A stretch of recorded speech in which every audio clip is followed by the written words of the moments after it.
ഹിന്ദിയിൽ പേര് എങ്ങനെ ചോദിക്കും? ക്യാ എന്ന് പറഞ്ഞാൽ എന്ത്. അപ്പം പേരെന്ത് എന്തെന്ന് എങ്ങനെ ചോദിക്കും? പേര് ക്യാ അല്ല, പാവയ്ക്ക. എടാ നാം ക്യാ ഹേ അങ്ങനെ ചോദിക്കണം. നാം ക്യാ ഹേ. ഇരിക്കവിടെ. നീ ക്യാ ഹേ ഹിന്ദി പോയം പഠിച്ചോണ്ട് വന്നിട്ടുണ്ടോ? പോയോ? ആ, പാസ്. ഇത് ഞാൻ നിന്റെ പേര് കേസ് കൊടുക്കും. അഖിലേ, ഹിന്ദി പോയം പഠിച്ചു അനന്ത് എഴുന്നേറ്റ് ചൊല്ലേ. ഹിന്ദി പോയം എഴുന്നേറ്റ് ചൊല്ലാൻ. അതിന്റെ ആദ്യം ഒന്ന് പറ സാറേ. അതിന്റെ ആദ്യത്തെ ലൈൻ ഒന്ന് പറയാമോ?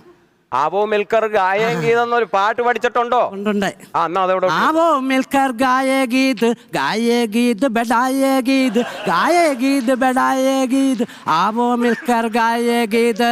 നാരായണ ജയ നാരായണ ജയ നാരായണ ജയ നാരായണ ജയ.